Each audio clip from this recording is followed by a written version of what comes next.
My name is Linda Murdoch and I'm from the Scottish Union of Education. Welcome to this session this afternoon called How to Teach Children and Young People Impartiality, Activism and Citizenship. This session will take the format of the last one, where we will have some introductory remarks from our esteemed panel, and then we'll go out to the audience to take some questions and discussion. Just as a kind of follow-on from the last session, one of the speakers mentioned that in the General Teaching Council for Scotland requires teachers to promote social justice. Okay, that is actually in their contracts. That's the kind of thing that they have to do.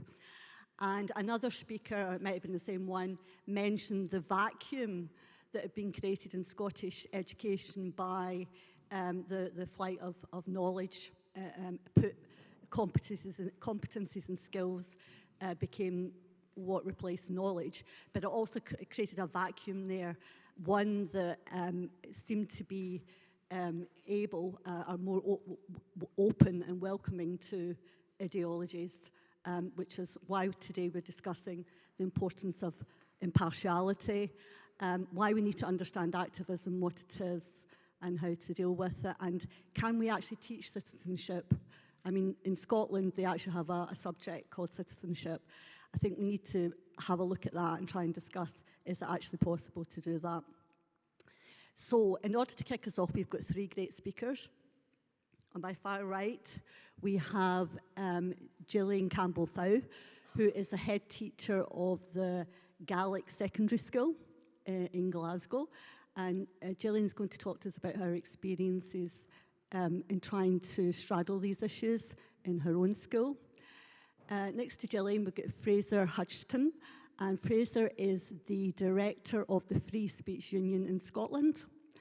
Those of you who don't know, the Free Speech Union has been at the forefront of defending people in education and beyond education who've been cancelled, basically. And I know Fraser will tell us a little bit about the Free Speech Union and its work. And next to Fraser, we've got Emeritus Professor Jane Fenton from the University of Dundee. Jane's specialism was in social work education, but she's now much more reading, writing and researching, reclaiming liberal values in education, which I think is really, really useful for the discussions that we're having over today. So, going forward, each of them are going to speak for 10 minutes, and then we'll go out to you lot for questions. Okay, Gillian, would you like to kick us off? Fisker Mahula Dunya, Hamig Ma Tolicha, Avian Shaw. It's lovely to see you. It's great to see you this afternoon. Thanks for inviting me to be here. First of all, I think I have to make a point and say, not everything is broken in Scottish education, and to have to sit and listen to that this morning really ripped my knitting, quite frankly, as a head teacher and as an educator and as a parent. So if this is something that's new to you, it's not all broken, and I think that's really important to say that. I was sitting there trying to decide if I was raging or if it was okay, that maybe there's some points, and I think there's been valid points made this morning, but I certainly don't wake up every day and go into school and decide that my children are going to have a terrible experience and that my teachers are going to be terrible and they're all going to get punched in the face and it's going to be broken. I am a head teacher who will suspend children. I am a head teacher who has rules.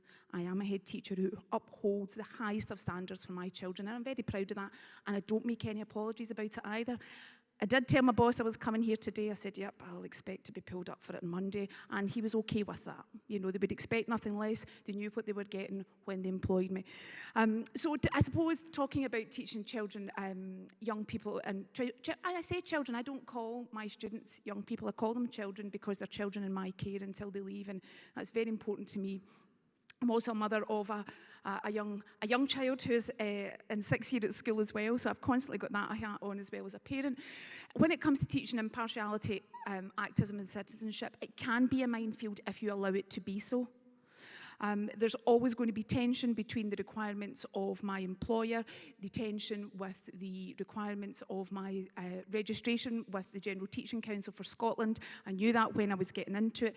However, in our school, and we've only been a secondary school for 4 years, and just to clarify for you, Glasgow Gaelic Secondary School is the only Gaelic secondary school in the world. It's a state school, it's not a private school.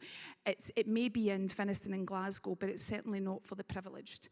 Okay, we have a wide-ranging SIMD 1 to 20. We have children that travel for up to about an hour and a half to get to our school. The parents have chosen to send their children to our school. We deliver the curriculum, but it's all in Gaelic.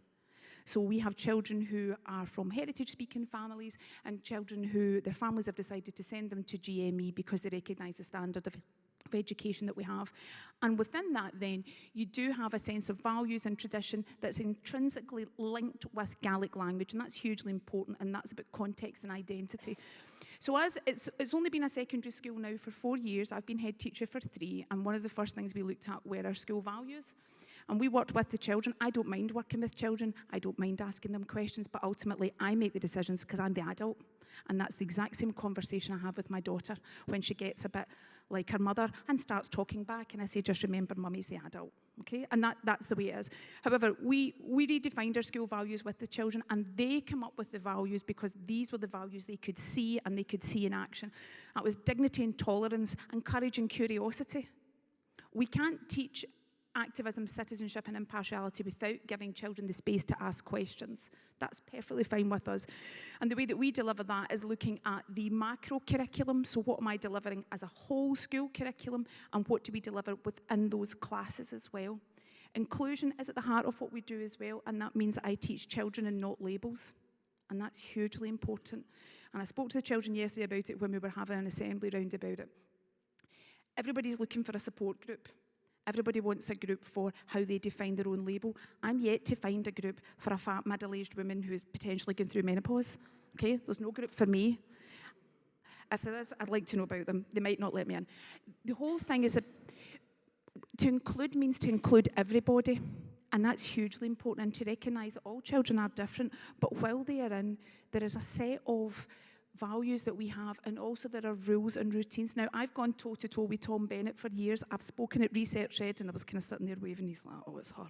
There she's there, the black cloud at the back. I absolutely agree that we do need routines, and you do need rules, and you do need sanctions. But with that as well, it's about accepting the children where they are on their journey and working with parents as well. I am that emotionally hijacked parent as well, and I don't mind phoning up my daughter's school and saying, I'm not happy, and I don't agree. But I know just as much as the teachers do, and I make it my point to be informed. I make it my point to make sure my teachers are informed, and therefore, what we can do with our children is to give them all the information that they need. And just for the record, we teach knowledge. This idea that schools are not teaching knowledge, there was an awful lot of sweeping generalisations going on in here this morning. And as a head teacher, some of it I'm quite offended by, some of it I had a wee laugh at, and some of it I agree with. But please, it's not all bad. It can always get better. And we are getting better, and we need to get better, and I need to agitate as a leader because I decided to be a leader.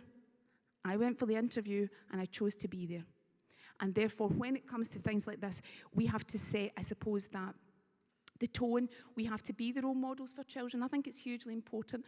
I think that we're doing well.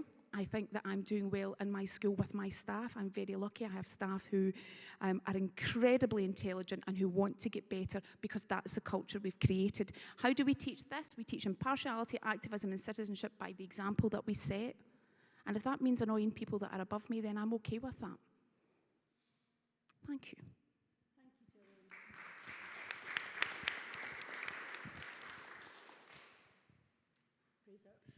So my name is Fraser Hudgton, and I am the only FSU staff member in Scotland. So for those of you who are kind of unaware of what we do, we're a membership organisation, and we don't just focus on education. We're working on a whole range of different areas. Education's absolutely in there and amongst it, and that would include where parents come to us, teachers come to us, trainee teachers, and also academics. Originally, when we started 5 or so years ago, there was a lot of work we did with academics because it was to do with no platforming and various other things, specifically around universities in England. And I used to work across those kind of issues.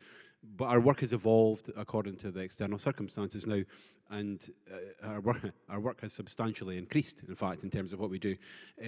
a lot of the work we're doing at the moment is around criminal law. There's a lot of stuff. What we have seen in the course of the last 5 years is, as we've expanded, is that the modes of cancellation, if you like, have evolved. It used to be, and still is, very common for individuals to be reported to their employer, their regulator, things like that, where they've spoken out on a specific political subject or a belief system, and an activist usually would report them to a regulator or an employer. And that has evolved now, where individuals, certainly in the last 1.5 to 2 years, tend to get reported to the police as well, or only, which has involved us working much more concentrated activity around that kind of stuff. But on education, the way we work is we're a membership body we've got 40,000 members across the UK now.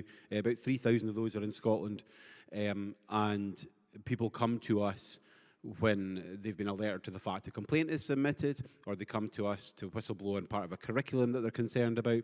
The biggest subject area by a considerable distance is sex and gender, trans stuff. It just constantly comes in. There was a period up until maybe December 2020 when there was a lot of race-related stuff or DEI-related stuff that would come our way.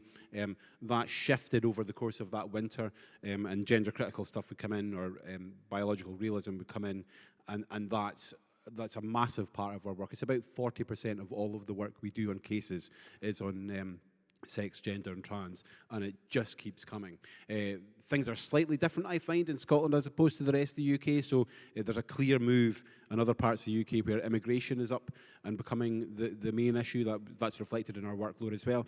In Scotland, it's there, but it's not at the same level as the sex and gender stuff still is. It's absolutely in there. Every single day of the week, I get someone coming to me on this kind of stuff. Now, when it comes to the kind of issues specific to do with education, it's we work with academics in terms of setting up in clubs and societies, and if they've pulled in speakers and things like that. For example, the screening of Adult Human Female with the Academics for Academic Freedom in Edinburgh, we were speaking to AFAF quite a lot about that and their colleagues there. There seems to be an issue in Edinburgh, as far as I can make out, less so at Glasgow University, for example, but a lot of the other universities and colleges have similar issues. In terms of schooling, it's usually primary school that we get stuff that comes our way, so that's parents will be coming to us concerned about aspects of the curriculum to do with the, I'll have to get my acronyms right, is it RHSP? The RHSP, that comes in there specifically around gender ideology, and that's generated quite a lot of work for us. There's not a huge amount we can do. Initially, 5 years ago, we didn't really want to get into, and we're still very cautious when it comes to anything to do with children. It's not, it's such a sensitive area to get involved in, and obviously if we're helping adult members of the Free Speech Union, there's a big difference from that versus going to bat, for example, for a parent in relation to a child. It's quite complex. But what we have been doing is a lot of freedom of information requests, a lot of work in behind the scenes, advising parents on how to communicate with their schools and offer some kind of pushback. And it varies across the country in terms of local authority. So in some of those responses, like compelled pronouns was something which was raised by a parent in relation to teaching staff. So the request for young children, particularly at primary school, to use certain pronouns for staff members, which is interesting.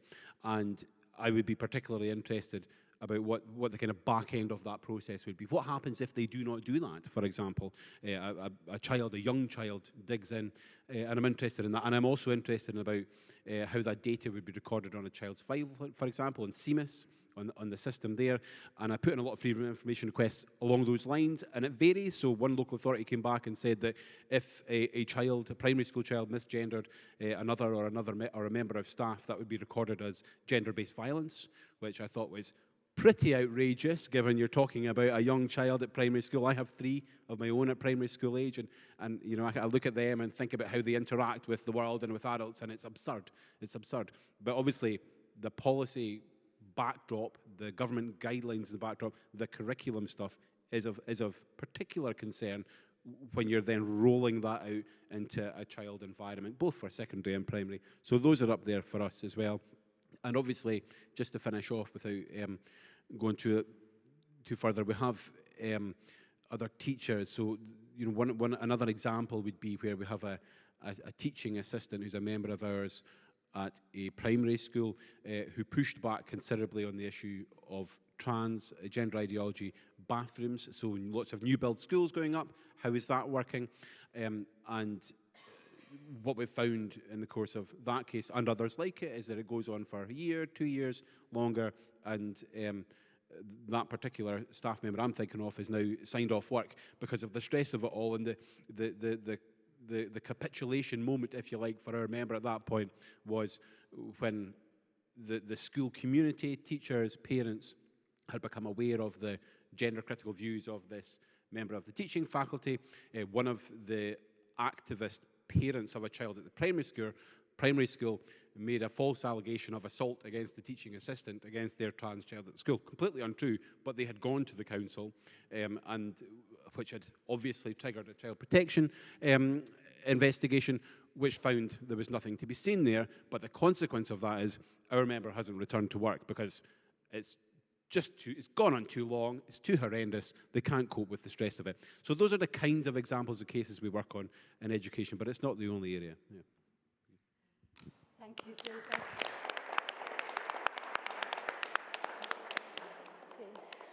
Okay, so I've just retired from Dundee University. Woo! About 6 weeks ago or something. But I was saying this before I retired, so it's not that I've just got brave. Okay, I want you to know that. So what I want to do today is to just talk about 1 or 2 observations in regard to students, a couple of research projects that I've been involved in, and then I want to try and connect those things by looking at what's the underpinning ideology that brings all of this together, because I think what we often do is see the symptoms of that ideology, and it looks a bit disparate, but actually there's something very concrete underpinning all of that. So my first observation is, I've taught at Dundee Uni for about 20 years, and usually lively classrooms full of debate and all of that. Social work education, where you're dealing with messy human issues. So there's lots to say and lots of different opinions. And then I came into class in about 2015, and the classroom was very quiet. And other colleagues were noticing that as well. And debate seemed to have gone.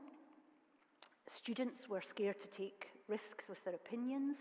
They were quick to be offended. They were quick to be offended on other people's behalf. And there was a real change. Jonathan Hyde says that this point in time was really a turning point, because that's when Generation Z arrived on campus. And they were the first generation to have been raised with smartphones. Like buttons, selfies, sharing opinions, echo chambers, being left out online, all of that kind of thing. And according to Jonathan Hyde, that's what we were seeing in America as well as in the UK. So it was quite worrying. At the same time as all of that, disability adjustments went through the roof. Students were saying they were really anxious, they were depressed, they needed adjustments for this, left, right, and centre. They suddenly were saying to me, I'm not able to do a presentation because I'm too anxious. So that was also happening. So concerned about the silence in the classroom, myself and a colleague, Mark Smith, undertook a research study funded by Heterodox Academy, actually, that some of you might be aware of, looking at social work students across Scotland. Were they self-censoring? What were they self-censoring about, and why were they doing that? So what we found was that, yes, they were. 67% of the students said that they were holding back on their opinions about, in regard to at least one issue. So 67%, that's huge. The top issue that they were scared to talk about was transgender issues. Maybe not a surprise, given how much people are getting into trouble for talking about that, but there you go, that's what they were afraid to talk about. The reasons, the top reason, was that they thought other students would criticise them. And I think we're seeing there the smartphone effect. You're used to having to say the right thing, or your peers are unhappy with you. But the second top reason is that students were afraid of causing emotional or psychological harm to people. They thought that disagreeing, even civilly, would cause harm to especially minority groups. And the people who were least happy to speak out in terms of gender or anything to do with women were men. In terms of homosexuality, it was straight students. In terms of Black Lives Matter, it was white students. So the perceived oppressor group were the ones who were really quiet and didn't want to cause offence by saying anything. And when we asked the students, who do you think are the most confident and dominant in speaking out? Of course, they said white, straight boys. And it wasn't true. They were the ones who were least confident in speaking out. So that was that bit of research. And then a few years later, I undertook a further study with my colleague, Catherine Young, who's in the audience, looking at Gen Z women at Dundee University across 2 schools, because the Gen Z mental health crisis has hit young women especially hard, and we wanted to have a look at that. Why is that? So the upshot of that was that we uncovered really quite poor well-being scores on a validated instrument, a really high level of diagnosed mental health problems, and just a very worrying picture with these young women. Now, I know the young women who chose to answer our questionnaire were maybe the ones who were interested in mental health anyway. But regardless of that, it was a bit scary. The main issue that was linked to poor well-being were the girls' perceptions of their own beauty and how they looked. Looks was off the scale important. But leaving that to one side at the moment, we also uncovered this horrendous victim, vulnerable mindset that went something like, men are terrible, and we don't really like them. They have it much easier than us. We are oppressed. It's the patriarchy. We are in constant danger and need protection.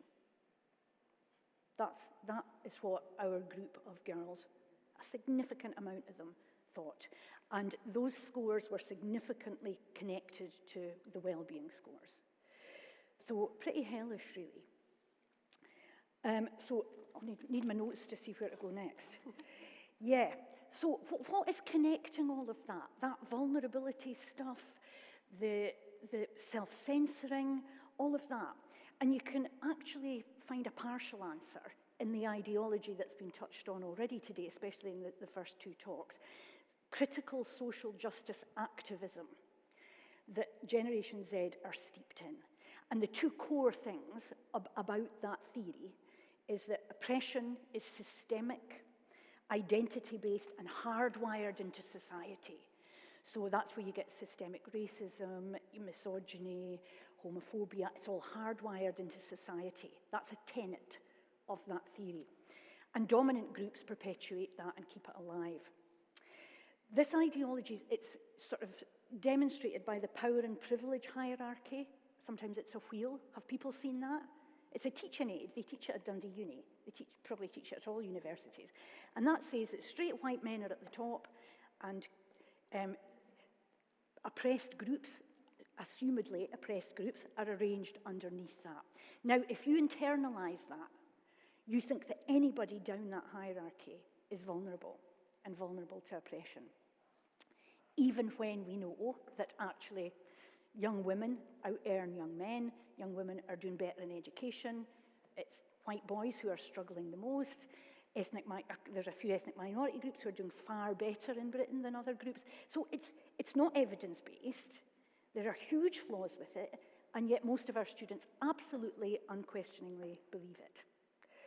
So that's the thing that connects all those dots.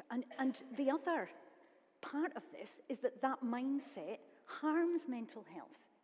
If you constantly are looking for signs of your own victimization, signs of offense for other people, that heightens neurosis. It's the opposite of cognitive behavioral therapy. It's the opposite of a healthy way of thinking. So not only is it not true about society, it also harms mental health. And this is part of the problem that's going on with Generation Z, I would say. So just very quickly to finish off, is there a solution? For universities, there's a partial solution in that they need to stop making it worse. So as soon as you say, yes, you're going to get trigger warnings, yes, we're going to provide safe spaces, yes, we're going to do all that, you're just reinforcing the message that society's scary and that everybody's at risk of being harmed. So we need to stop doing that. We need to say we're not going to do any of that.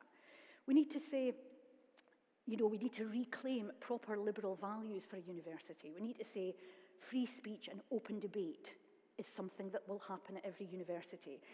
To come here, you need some resilience. You need to be able to hear ideas that you disagree with. There's a proud history in liberalism. You know, it's okay to be colourblind. It's okay to be gender blind or sexual orientation blind. We don't have to be conscious of people's identity features all the time. It's the old Martin Luther King content of character thing that we should be emphasising at universities. And universities could start by doing that and at least stop making things worse, so that we have education that is again driven by inquiry and not ideology. Thank you. Thank you. Okay, there was a lot in that, a lot of different points there that are very, very interesting, and hopefully we'll be able to unpack some of them. Now it's over to you to ask questions or make short contributions. So what I'll do is I'll take a few and then come back to our panel and see if they can answer some of them. So who's first? Down here, Niall. I'd just like to ask a quick question. I'm trained as a teacher in Scotland in 1982 and a long-serving head teacher appointed in 2001. And just put up with this, but I want to ask this question in 2 languages. And the question is directed for Gillian. And the question is this: Cause the how, and then in English, having heard everything else I've heard at this conference, I just want to ask, have you been beamed down from another planet?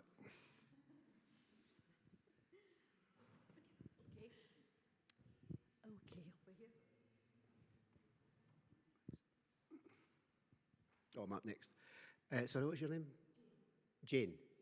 Hi, Jane. I was just wondering, you're talking about these different groups within the university that are like you see as being victimised now through this intersectionality kind of culture that's going on. Well, I'm just saying you've picked out groups that you think are like males, so working class males, or it's like you're perceiving some groups as being more victimised now. Who do you think are the main demographic who support this then? The whole tyranny of what we're talking about, progressiveness. Who do you think? What group would you say that is? Could you pinpoint that group? I know I've got my own ideas, but what do you think? Okay. Just on Gillian's opening points, I did agree with a lot of what you said, because I think there was a little bit of it's all terrible now and it was all great in the past. I was just talking to somebody downstairs about a particular history lesson when I was in like 2nd or 3rd year, where we kind of did a Civil War reenactment in the classroom kind of thing. It's like, yes, there were problems with behaviour back then as well. But what really matters, what a really important point about schools is ethos and everybody knowing why they're there and having a sense of the same purpose. Anyway, I just wanted to put that aside. I do a bit of work running the website for Don't Divide Us, which is a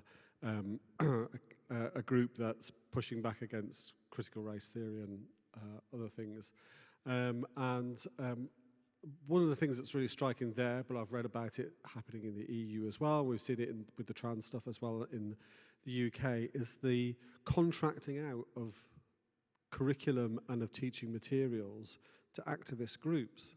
And I'm thinking, how is that possible, that becomes a thing? Like, surely the government, I mean, there's enough activist influences in curriculums as it is, but to have these things pushed out to schools and allow teachers, it seems to be, or head teachers, just like say, oh yeah, we're going to pick up that critical race theory stuff and we're going to teach that, or whatever Stonewall's putting out. It's like, how is that allowed to happen? Where has that come from? I'm really curious, because I'm surprised it's allowed anyway, and it has a very baleful influence. Hi, I'm just going to ask a question for Gillian. as a head teacher, how do you interpret the General Teaching Council, because their standard for headship? Because the first thing, 1.1, is about social justice, and how, if that's part of your professional life, how do you interpret that, and how would you say other head teachers should interpret it? Hi, thanks. I think there's a little bit of danger in underestimating how bad things actually are. And no disrespect to you, Gillian, and this is not a reflection on you or your school, which I'm sure is wonderful. But if the evidence that things aren't so bad is a Gaelic-speaking school in Finniston, then things are really, really bad. And I have over 20 years experience of teaching at university in sociology. And just to see how in that 20 years, sociology has declined and what we teach is frightening. So when I started teaching sociology at UWS, I'm still there, we taught 3 dead white males, Marx, Durkheim, and Weber. We taught them how to compare and contrast social theory. We taught them the importance of the division of labor in understanding the world. We taught them how social norms are formed and are reflected, and how social norms can be both progressive and oppressive.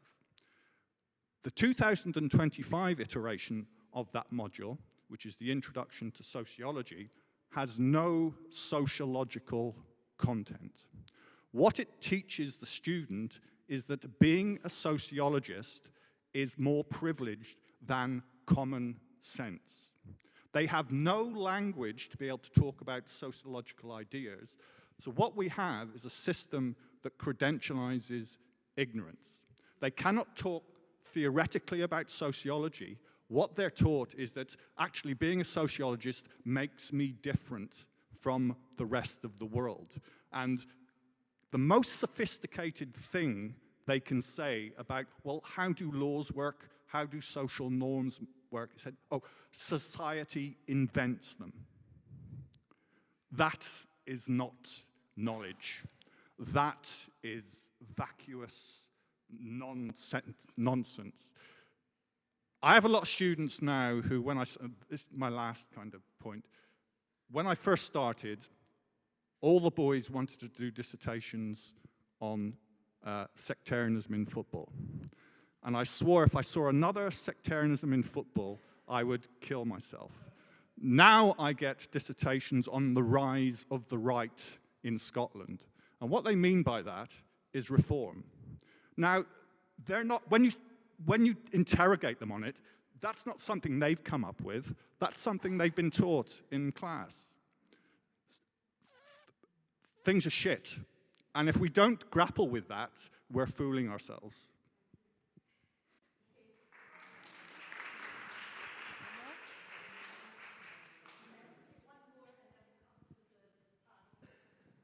Yeah, Gillian, it was just a quick one for you, and then also for Fraser. I mean, it sounds like you've got an incredible school where what you have going for you is a shared sense of something. There is that language that pulls the ethos together. Parents, there's something shared there that I think maybe is lacking across. And I wonder, do you worry about the other schools in Scotland, or do you not? When you say things are not that bad, is that from the perspective of your school, or do you see that is lacking, that sense of unity across the other schools that you have? And for Fraser, just thanks very much. I'm not a member of the FSU, so you do great work. But in terms of you saying for children and for parents in schools, it's very complex, that it's not something you've maybe tried to stay clear of, but is there a way of developing some kind of clear guidance or support for parents to know where to turn to, what to do when they just can feel completely lost? And I know it's difficult to create guidance when everything, it depends, but is that something that could be thought of, that there is a clear sort of statement around where, for what parents do in very tricky situations?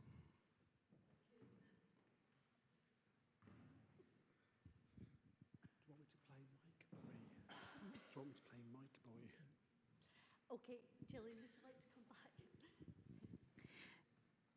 So to answer the first question, I am my father's daughter. I'm afraid of no one, when you wanted to know who I am. In terms of where I've been beamed down from, I grew up in the tap end of the scheme in Stevenston by two with working class parents, went to a state secondary school, studied languages, and I've got over 25 years experience in education, both here and abroad, having spent a year doing VSO in China, where I worked in a very prescriptive system where I was told what to teach and what results to give children. In terms of being a head teacher, I have taught in various schools in Glasgow and also had a wee tour of duty in Dundee, but I survived and moved back to the West Coast. You know, when you're saying about comparing things, saying that, you know, if a standard is, it's about, you know, the Gaelic school in Finniston, let's be clear about it. In terms of, if there are any other head teachers here, that would be great, but I don't see other people here, you know, talking about it or looking to try and make a difference or wanting to be part of that change.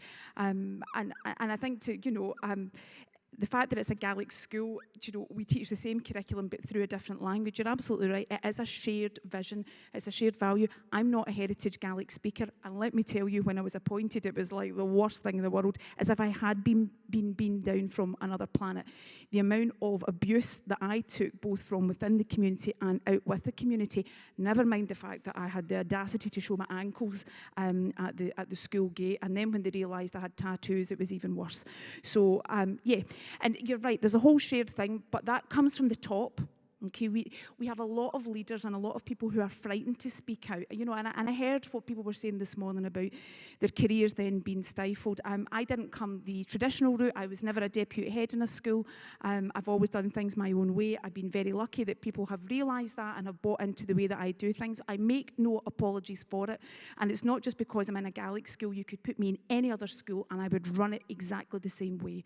However, when you were asking about social justice in terms of the standard for headship, social justice, people have taken that and they interpret it in very, very different ways. For me, social justice is about working with the children, the families and the community that I serve. It's as simple as that. And it starts from grassroots. How do we look after each other? How do we look after the community? And then how do we take that forward? And that's embedded through the curriculum. Social justice isn't just something that happens in modern studies or geography or RMPS. You know, this is something that goes all the way around it. And it's building a sense of community. It's about recognising children and their families on the road as to where they are, but for me it's really about context, which may not answer your question entirely. I'm happy to kind of unpack that a wee bit with you, if that would help. Yeah.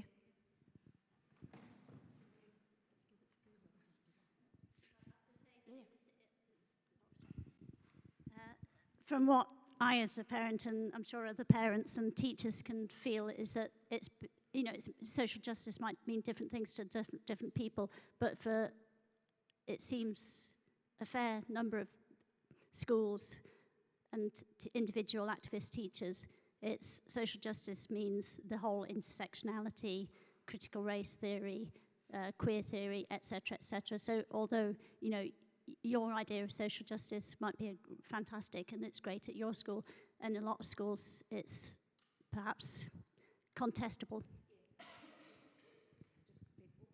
Dead quick. I did have a teacher who only wanted to teach queer history. I'll be teaching queer history, to which my answer was, no, you're not. Because, you know, and that was not to be offensive to who they were and how they identified, but the fact that they were not there to teach that. And that kind of, people were like, oh, you're brave. There's nothing brave about it. That's not what we're here for. It's no longer working with me. Yeah, I just want to say something about that. Social work education is absolutely steeped in requirements to talk about social justice. And it also has been captured in a lot of ways, so it's all critical race theory and all of that.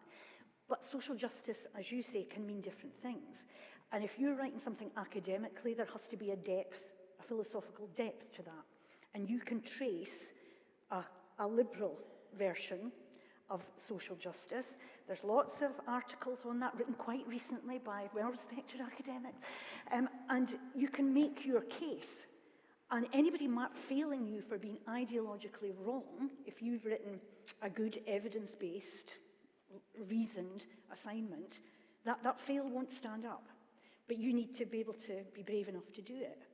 And I think that's the problem with a lot of our students, is they don't realise you can be absolutely in support of social justice.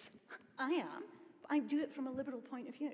I don't agree with critical race theory. I don't agree with queer theory, and I can say why, and I can say what I do believe in. And I think that's the route you need to go. Yes, absolutely. Good.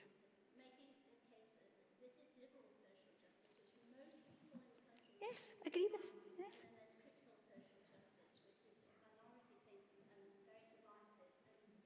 Yes, and that's the theory that has captured the universities.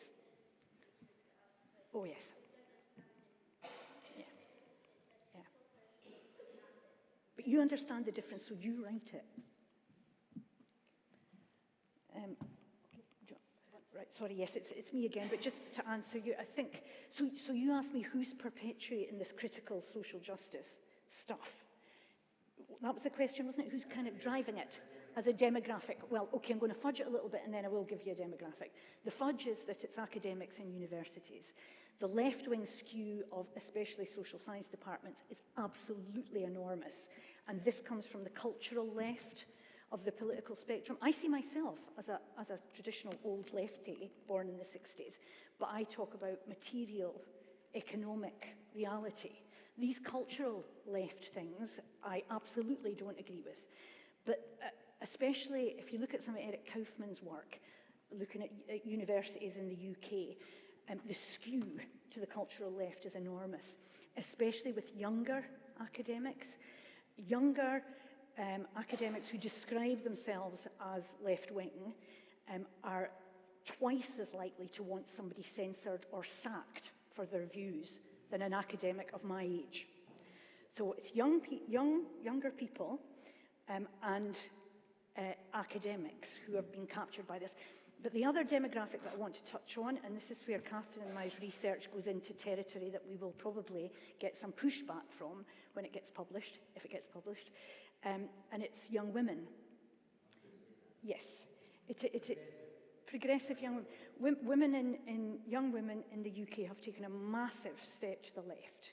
Young men haven't, and have been maybe edged rightwards actually, but young women have. And when you look at things that are actually different between men and women, like on the 5 big personality traits, for example, across cultures, across ages, women are more inclined towards, significantly more inclined towards neuroticism, agreeableness, all of these things. So Heather MacDonald has a thesis that when all of this crap started in universities, and students would come, especially young women, saying, I need a safe space and I need a trigger warning and I'm very vulnerable, rather than saying, be resilient, grow up, this is what a university is about. The sort of feminized academy, if you like, would say, there, darling, of course you do. Now that's a very bold statement, but there is a cultural change at universities and in schools, I would say to the teachers here as well, where anything that's boyish, risk-taking, task-focused, these sort of stereotypical traditional boy things are seen as toxic, and femininity rules the day. I have a huge, huge problem with that. It's a good job I'm a woman saying that, isn't it? Hold on. No, it isn't. It's victim feminism. Yes, I agree. Sorry. Okay. Sorry to be saying just one tiny little thing to say to Ray about why do we sort of franchise out our thinking on all of this? Well, Advance HE has a badge that you can get as a university on the Race Equality Charter. And they tell you how you have to think. And they say you have to think as a critical theorist. And if you think like me, that's a symptom of white supremacy. And I have spoken to Dundee University about that. I've given a public talk about it. I 100% object to it. It's made no difference. We're still beholden to Advance HE. So that's part of it. Okay. Fraser, do you want to? Just in response to the question over there, it's something we look at, but what we have done to date, since 2020, has tried to work with other groups. Don't Divide Us, I think someone mentioned over there, For Women Scotland, Sex Matters, other groups, Scottish Union for Education, who are folks in the area. So we'll often get referrals our way, and vice versa.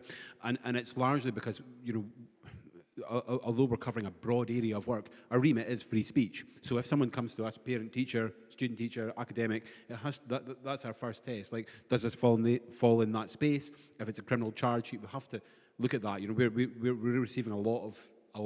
The volume that is coming inwards to us has continually increased, and you know, we've now got almost 30 members of staff, and the demand is high on every single individual member of staff now. We've always thought it might taper off at some point, and of course we do think that at the point where it tapers off is the point when there's no longer a problem, but the demand is constantly high. As a consequence of that, we have to prioritise certain areas. It's not something I would rule out, producing guidance and things like that, but that's the kind of thing, producing guidance for in the education sphere, that I'd want to work with a partner organisation that were specialised in it. That would be my... Just on that, there are a number of organisations, including SUE, who provide support for parents who want to challenge these ideologies in their schools, whether that's around, mainly around the gender ideology and what is taught in the RHSP. So we can provide parents with help to do that, to actually go to school and actually challenge the head teacher if they feel that they don't want their child to be taught this stuff. Okay, we've got about 5 minutes left for questions, so I've got one here. Any more? One over here.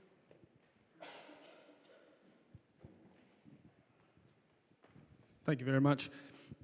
There are laws about political impartiality in schools, and I'm just interested to understand, has that just fallen down? Has something bad happened here? Why are we having such political indoctrination? Can I just answer that, because I did a bit of research on this. There's no rules around impartiality in Scottish schools. There are in England. There are laws, but it was a discussion that Fraser and I were having, and I did quite a lot of research, and there is nothing. So that's that. Who else over here?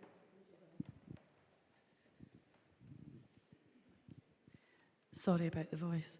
I'm a trainee teacher who totally rejects gender ideology and transgenderism. I have a son who's now almost 20, who identified as a woman at the age of 15. He no longer communicates with me, although we've never actually argued as such. His father is totally on board with it. So for a lot of reasons, and before I even knew that, I was very active in rejecting this ideology, which I think just brings harm and devastation to families and society as a whole. So I have an English degree.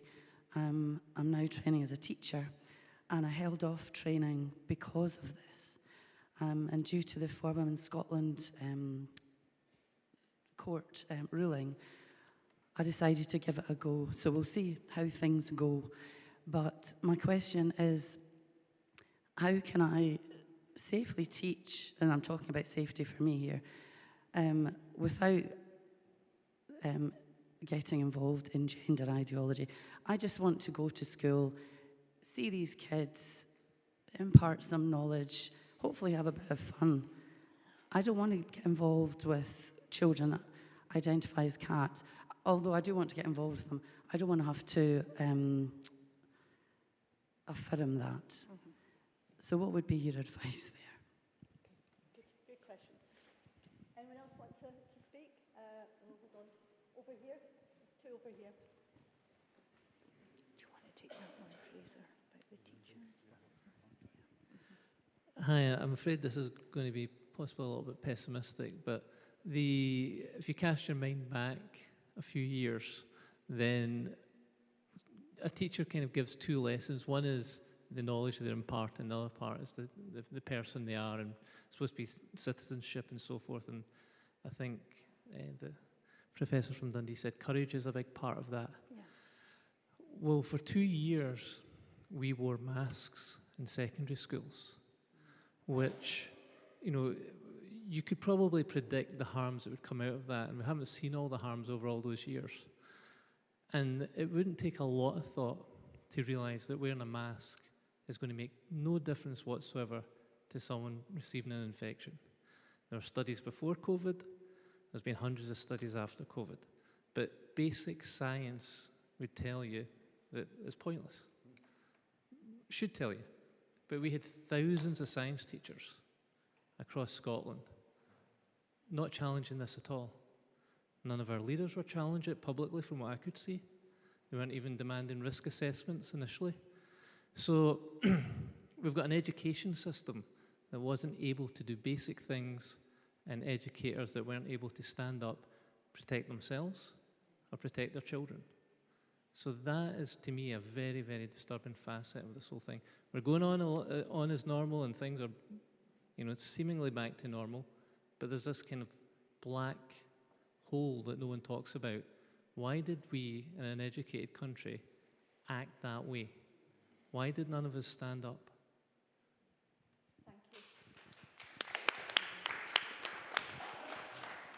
My question is mainly for Gillian. About a year ago at my university, we had a series of seminars on free speech in the Scottish context, and probably the most prominent sociologist of education in this country in the last 30 years gave us a talk. And he said, it is probably true to say that a kind of conservative-minded youngster who wants to become a teacher in Scotland today couldn't in all conscience sign up to the GTC requirements. Now, I thought that was an astonishing thing to say. So I wonder, Gillian, I don't have access to the kind of teacher world, but could you give us some insight here today about, the gentleman just spoke about a kind of lack of voice. Can you give us an insight as to what teachers are thinking among themselves when they, when they're perceived as kind of very, very conformist, kind of like the educators that failed to bark, to mix my metaphors, if you understand what I mean. Anyone else want to speak? Is that a question? Just a very short question. I just wonder how useful the left in understanding this. Sorry. I think it's just a very short question, which I'm now having to repeat. So it's twice as long. How useful is the left-right dichotomy in this? Because it does seem that we are witnessing something different from the kind of tradition. Because I consider myself a cultural leftist. Yeah. I grew up reading Foucault, Adorno. I love all that stuff, and I love teaching it. But there's something different going on now, and it does seem, particularly in terms of gender ideology, you know, if you look at England, most of the changes that took place in the kind of embedding of gender ideology in schools took place under a Tory government who aren't cultural leftists. So there seems to be something going on here which the left-right, that whilst it's still prevalent, it's the language that we use to talk about it. I just wonder how accurate it is a description of the process. Although those ideas do come from Foucault and Adorno and all that lot in the Frankfurt School, don't they? I don't think they do. Sorry.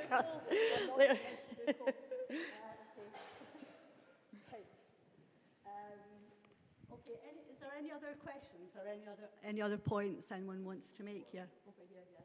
Sorry, Rob. Just a very quick one. With UKRI being captured and Advanced CHE being captured, how can we make academics braver?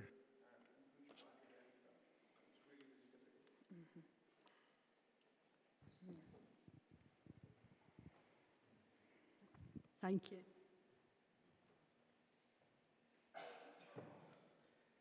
Okay, there's a number of questions still on the table here that I'll ask the panel to come back with their comments on it, but don't feel you have to go on and on and on.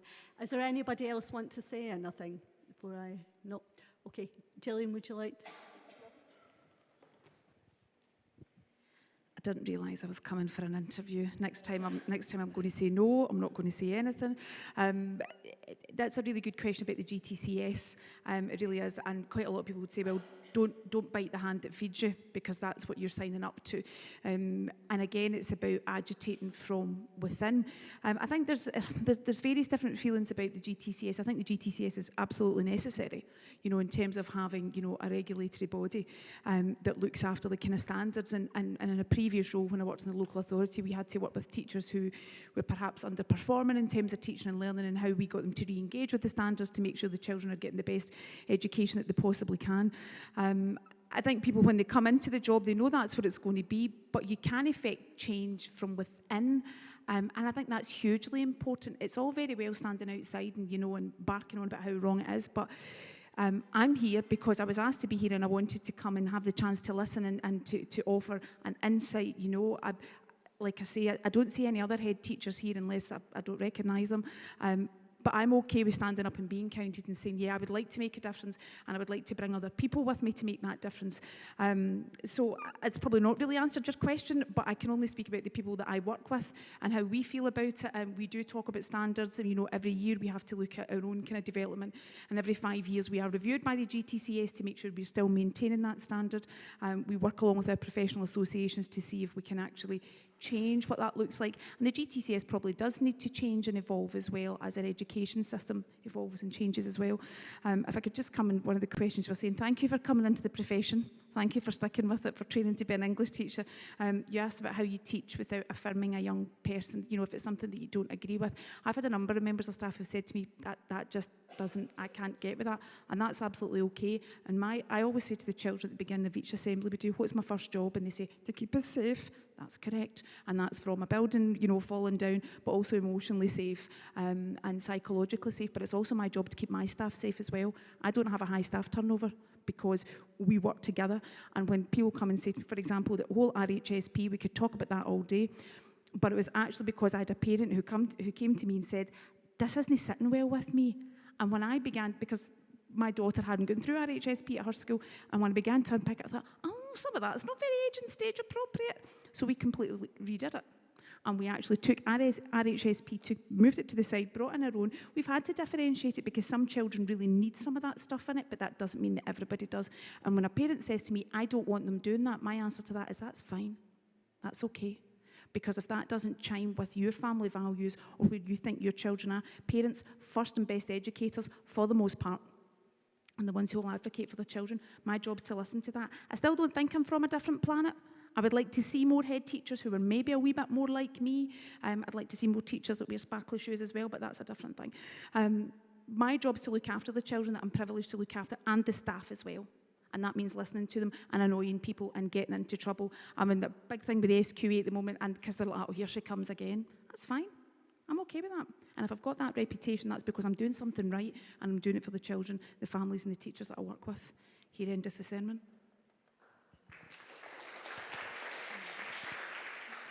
Thanks, Gillian. I mean, thanks for coming back on those points. What I wanted to say was I've actually read the letter that the GTC sends out to head teachers, and it does actually talk about head teachers' role to promote social justice. And I understand what Gillian's saying, that can be interpreted in different ways. But what it doesn't really talk about is knowledge. In fact, if I remember correctly, it doesn't even mention knowledge. So I think that that's an indictment, really, of what is expected in schools. It's not knowledge that is important. It's actually the curriculum for excellence, which is very much based on preconceived outcomes around skills and competencies. I also want to say, Gillian, if you've read this book here, and I think this is probably what you're referring to, it's Nick Gibbs' book, Reforming Lessons, and he's going to be doing a signing after this at the back of the hall. Nick Gibb actually makes a point in this book that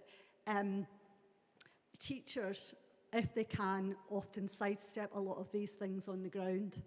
And head teachers have quite a lot of influence in what happens to school. So I think that Gillian's experience is that she's able to do that, and she's exerted that kind of influence on her school, and what it actually teaches, and what the culture of the school itself.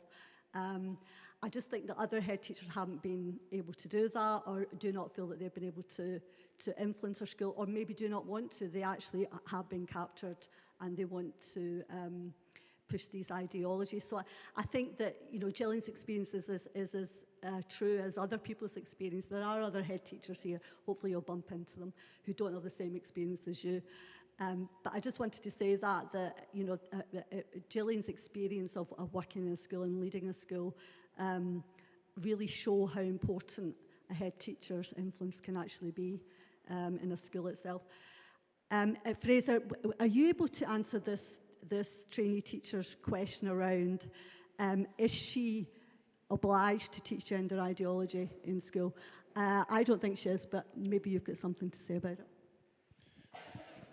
I'm not a teacher, but we often get questions like this. I'm sorry to hear the circumstances, by the way, in relation to family. I can't imagine anything worse than the lack of contact.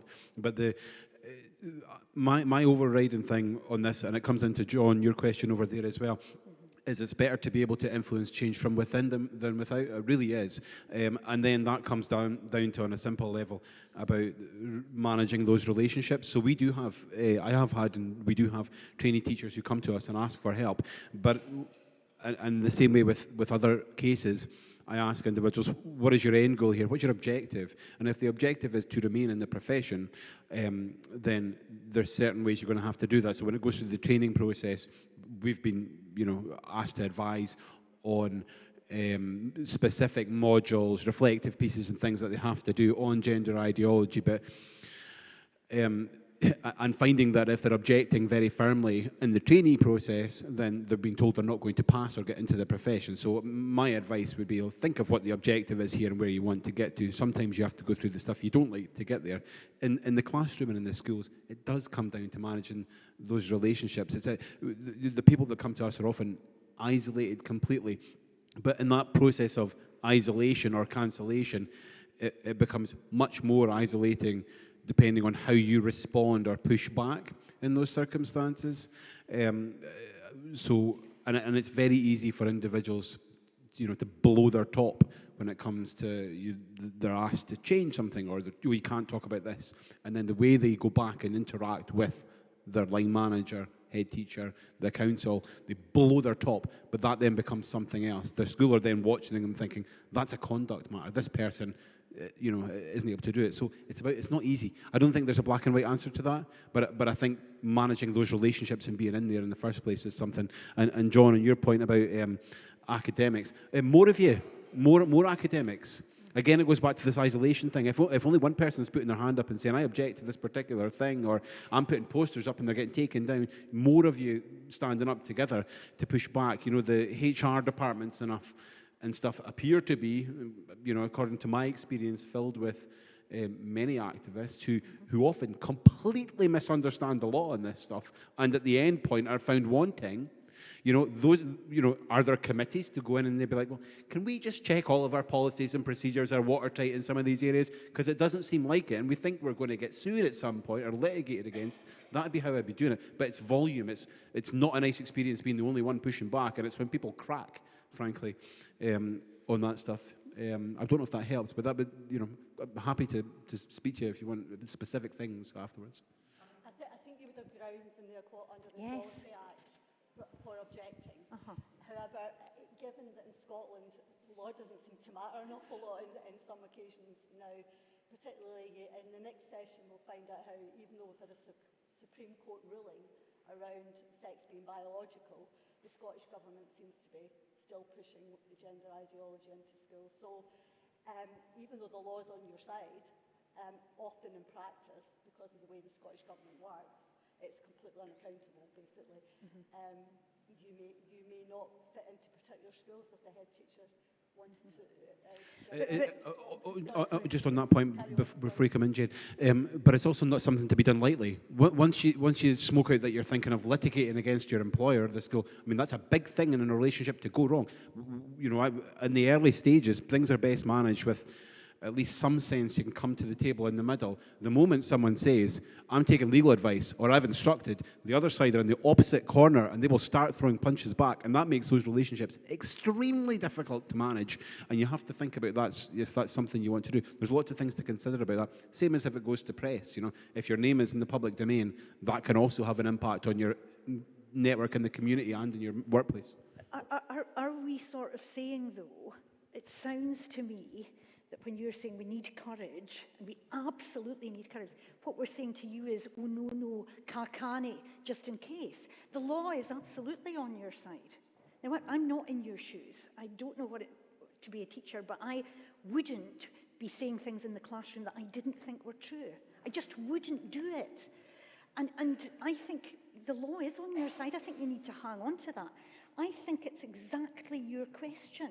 I think we're saying, be careful. Yes, we'll have to be sensible, but I am in the position where if I was a newly qualified social worker today, I wouldn't really be able to fulfill the requirements of our regulator because they're based on critical race theory. So I have to look for my unconscious bias and do the work of an anti-racist and all of that. Now, I know I'm not a racist, but I'm a liberal non-racist. I'm not an anti-racist in the way that Ibram X. Kendi means, in terms of critical race theory. So I wouldn't be able to pass that. But that doesn't mean, so I've written to the SSSC, by the way, twice, and they're going, thank you very much, Jane, and then not doing anything. But even if I was a newly qualified social worker, I would not be pretending things that I don't think are true. I would absolutely do my homework so I could defend myself against any accusation. I would know how the law stood. I would know the theory. So yes, I'd have to do extra homework and extra thinking about that. But that's how I would stay true to my conscience. I would like to think I would do that even as a newly qualified teacher or social worker or whatever. Okay, thank you, everybody. Thanks, panel, and thank you, audience, for your participation. This is being signed by Nick Gibb at the back of the room. Oh, he's over there. Hello, Nick. So it's a great book. I've read it, and I'm going to go and get it signed in a minute. So go and pick up his book, and see you later on the rest of the conference. Bye.